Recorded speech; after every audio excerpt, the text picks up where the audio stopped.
যখন মাইয়েতকে কবরে শোয়ানো হয় তখন সে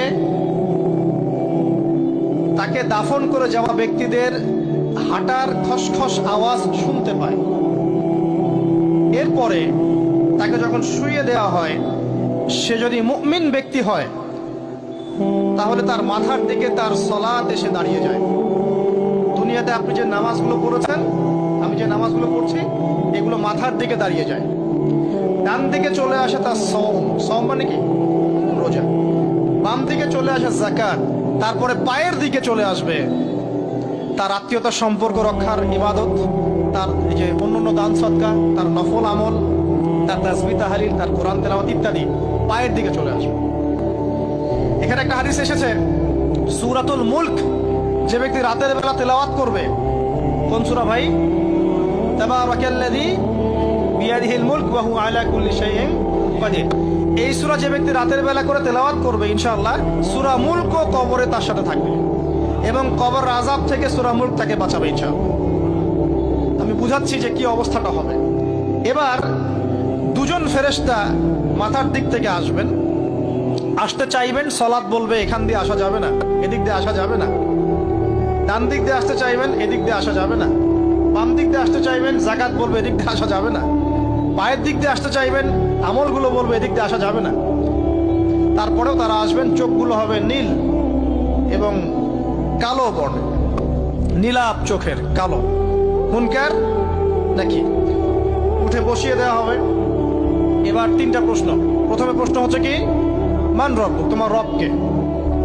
তখন মুমিন বান্দা বুক ফুলিয়ে বলবে রব্বি আল্লাহ, আমার রবকে আল্লাহ। পৃথিবীতে যে ব্যক্তি আল্লাহর সাথে শিরিক করে নাই, আল্লাহ তাওহীদের উপর থেকেছে এবং তার উপরে মৃত্যুবরণ করেছে, ইনশাআল্লাহ সে ব্যক্তি এর উত্তর নির্দ্বিধায় দিতে পারবে ইনশাআল্লাহ। আর দুনিয়াতে যে বা যারাই আল্লাহর সাথে শিরিক করবে, আল্লাহর সাথে শিরকের পাবে লিপ্ত হবে, ওই অবস্থায় মারা যাবে, তাওহীদের উপর থাকবে না, কোশ্চিন কালেও মান রব্বুক উত্তর দিতে পারবে না। তারপরে প্রশ্ন হয়ে যাবে মা দীনুক, তোমার দিন কি ছিল? মুমিন বান্দা উত্তর দিবে কি? দিন ইয়াল ইসলাম, আমার দিন ছিল ইসলাম। এখানে শুনে রাখেন, পৃথিবীতে যারা ইসলামকে পরিপূর্ণরূপে পালন করবে তারাই এই উত্তর দিতে পারবে ইনশাআল্লাহ। যারা ইসলামকে ঠাট্টা বিদ্রুপের হাসি তামাশার পাত্র বানিয়েছে, মন চাইলে কিছু করি, মন চাইলে কিছু করি না, সহজগুলো একটু আমল করি, বাকি কিছুর আমল ধারি না, হ্যাঁ, নামাজ পড়ি, সুদ ছাড়তে পারি না, ঠিক আছে, বছর বছর ওমরা করি, এদিকে ঘুষ দুর্নীতি ছাড়তে পারি না, ইসলামকে ঠাট্টা তামাশার পাত্র বানিয়েছে, এরা কোশ্চিন কালে উত্তর দিতে পারবে না মা দীনুক। দিনে পরিপূর্ণরূপে ইসলামে প্রবেশ করতে বলেছেন আল্লাহ রাব্বুল আলামিন। যারা পরিপূর্ণরূপে ইসলামে প্রবেশ করবে এবং ইসলামের প্রতিটা মৌলিক বিধান মেনে চলবে, ইনশাআল্লাহ তারা এর উত্তর দিতে পারবে। এরপরে আসবে তৃতীয় প্রশ্ন। নবী সাল্লাল্লাহু আলাইহি ওয়াসাল্লামকে দেখানো হবে। যখন দেখানো হবে তখন সূর্য যখন ডুবে যায়, যে দৃশ্যটা আমরা দেখতে পারি না, ওই দৃশ্যটা ভেসে উঠবে এবং মুমিন বান্দা অস্থির হয়ে যাবে, বলবে আমাকে ছেড়ে দাও, আমি নামাজ পড়বো। সুবহানাল্লাহ। কারণ তার কাছে মনে হবে যে আসরের ওয়াক্ত হয়ে গেছে, আসরের ওয়াক্ত হয়ে গেছে, আসরের ওয়াক্ত চলে যাচ্ছে, আমাকে নামাজ পড়তে হবে। চিন্তা করেছেন? ওই যে একটা হাদিস আছে না, যে 7 শ্রেণীর মানুষকে আল্লাহ রাব্বুল আলামিন আরশের ছায়া দিবেন। তার মধ্যে এক শ্রেণীর মানুষকে, যার অন্তর মসজিদের সাথে ঝুলে থাকে, তার মন মসজিদের সাথে ঝুলে ছিল, এই সূর্য ডুবে গেল বলে আমাকে ছেড়ে দাও, আমি নামাজ পড়তে যাব। তখন ফেরেশতারা বলবেন তোমাকে নামাজ পড়তে দেয়া হবে, তবে তার আগে তুমি এর উত্তর দাও। কি উত্তর? এই ব্যক্তির দিকে তাকাও। তখন নবী সাল্লাল্লাহু আলাইহি ওয়াসাল্লামকে দেখানো হবে, সাল্লাল্লাহু আলাইহি ওয়াসাল্লাম দরুদ পড়বেন। বলা হবে যে এই ব্যক্তির সম্পর্কে তোমার কি ধারণা? মান হাযা রাজুলু বুইসা ফীকুম, এই ব্যক্তি কে, যাকে তোমাদের কাছে পাঠানো হয়েছিল? মুমিন ব্যক্তি নির্দ্বিধায় বলে দিবে যে তিনি হচ্ছেন আমার নবী মুহাম্মদুর রাসূলুল্লাহ সাল্লাল্লাহু আলাইহি ওয়াসাল্লাম। দেখুন, পৃথিবীতে যে বা যারাই নবী সাল্লাল্লাহু আলাইহি ওয়াসাল্লামের সুন্নতের উপর আমল করবে, ইনশাআল্লাহ সে তার উত্তর দিতে পারবে। দুনিয়াতে যারা নবীর সুন্নতের 5 পয়সা পরোয়া করছে না, তার আদর্শের 5 পয়সা দাম দিচ্ছে না, তারা কোশ্চিন কালে উত্তর দিতে পারবে না। নাম হতে পারে আব্দুর রহমান, আব্দুর রহিম, নবীর সুন্নতের ধার ধারে না, তারা উত্তর দিতে পারবে না। নবীর সুন্নতের গুরুত্ব কত গভীর, এটা আমাদেরকে এখান থেকে বুঝতে হবে। তাই প্রিয় যুবক ভাইরা, মুসলিম ভাইরা, আমাদের জীবনটাকে নবীর আদর্শ এবং সুন্নতে ঢেলে সাজাতে হবে। সকাল থেকে সন্ধ্যা পর্যন্ত প্রতিটা কাজ করবো কার তরিকায়? রাসূলের তরিকায়। নামাজ পড়বো তার তরিকায়, রোজা, সিয়াম, হজ, জাকাত, আমল, মুআমালাত, আখলাক সব কার তরিকায়? নবী সাল্লাল্লাহু আলাইহি ওয়াসাল্লামের তরিকা অনুযায়ী ইনশাআল্লাহ। আল্লাহ পাক তৌফিক এনায়েত করুন, আমিন।